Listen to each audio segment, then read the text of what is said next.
Hey everybody, it's Ben reminding you that I can only do my videos with your support. So please sponsor me for $5 a month at patreon.com/BenZookPremium. You're gonna love it. You get rewards and exclusive, raunchier, edgier bonus content that only my Patreon supporters get to see. Thank you. I love you.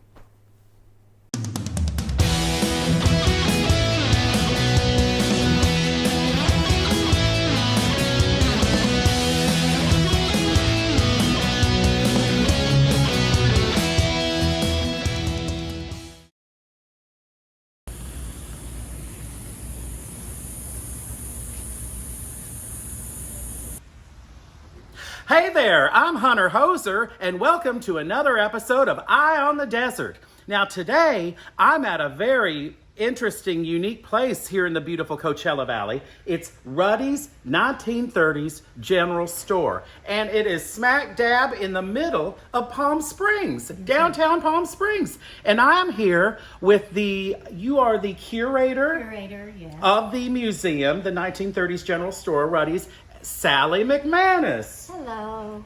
How are you, Sally? I'm just fine. How are you? I'm terrific. Thank you so much. Now, this is a museum.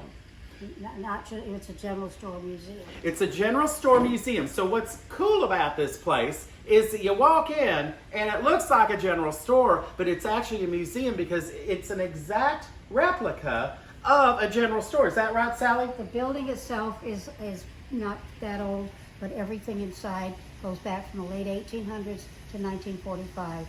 And there are all kinds of products from the past during Prohibition. We have whiskey. Well, now, wait a minute. So wait. I didn't want to start with that, but it's what came in. That's okay. Hey, you know what? We all like to have a sip once in a while of the liquor. Now, during Prohibition, you couldn't drink here in the U.S., but you're saying, what did they sell? Did they sort of secretly sell the whiskey during Prohibition? Right here. It's in the So here it is over here. They have Prohibition Rye Whiskey. So I guess you know, even though there was Prohibition, you could still get a little nip once in a while. Absolutely. At the general store. Oh. At least at this general store, right? Well, this was actually never a store. This is a collection. Okay, so this was never really a general store. No. This was actually built as a museum. Yeah, it was built as a museum to house Mr. Ruddy's collection. This is his personal collection. There are over 6,000 items in here, dating from the 1800s to 1945. We don't go past World War II. We stop it. You have to stop it somewhere, so that was a good, you know. Now that's incredible. So now Mr. Ruddy, he was just a collector of these things. He didn't ever own a general store? No, he never did. No. He's a collector. He died a couple of years ago. Now where did Mr. Ruddy, did he live here in Palm Springs? He lived in Rancho Mirage. Okay, that makes sense, because you know there are a lot of rich people out in Rancho Mirage. Yeah. A lot of rich collectors. That's right. Yep. Well, he's got an amazing collection here. Now I'm looking around, and I'm kind of blown away, because look at these signs. You can tell these are the genuine signs from back in the late 1800s all the way to 1945. That's incredible. Now look at that. I've never tried Zesto. Did you ever try Zesto, Sally? Nobody knows where Zesto comes from, but I think it's from the Midwest. I was gonna say I ain't never drank no Zesto, but you know what? It sounds kind of good. I wonder if it's sweet. Everything's sweet in here, including me. I think you're the sweetest, Sally. You're a tremendous guest. Now, Sally, tell me, how long have you worked for the museum? About 4 years. But prior to that, I was director next door of the Palm Springs Historical Society. Now, you got to come see the Palm Springs Historical Society, and I'm going to do a whole other show on that when they're open. But they ain't open today. But I lucked out. Sally's here in the Ruddy's 1930s General Store Museum, and it's open. And how much does it cost to come to this museum, Sally? $1. You heard it, people. Now, what can you do anywhere anymore for $1? Now, I'm going to show my audience around if you don't mind. Alrighty. Is that okay, Sally? Absolutely. All right. Now, I don't know how the lighting is, but it's lit up over here, so you'll get to see everything. Now, you come in here and look at this. These are like old medicines and pharmaceutical stuff from the 1800s. Oh, now look at that. That's called a dust puff. Now, what the heck is that? It says patented kinky construction absorbs dust like a sponge absorbs water.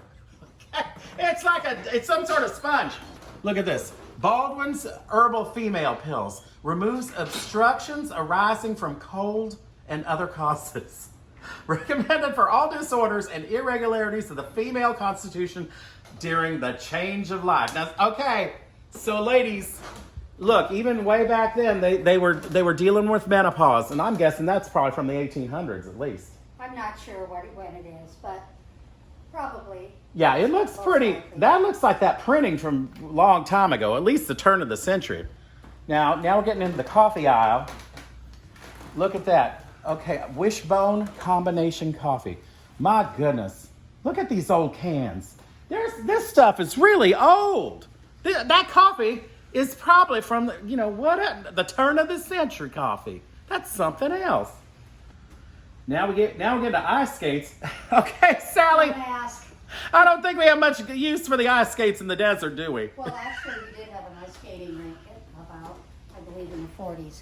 This is the old Del Taco's Hotel, and there was a floor show with ice. You know what? They need to bring that back, because I tell you, I have a niece and nephew that come to visit, and sometimes it's hard to find stuff to do out here when it's really hot. And if they had an ice rink, I think that'd be a good addition to the Coachella Valley, if you ask me.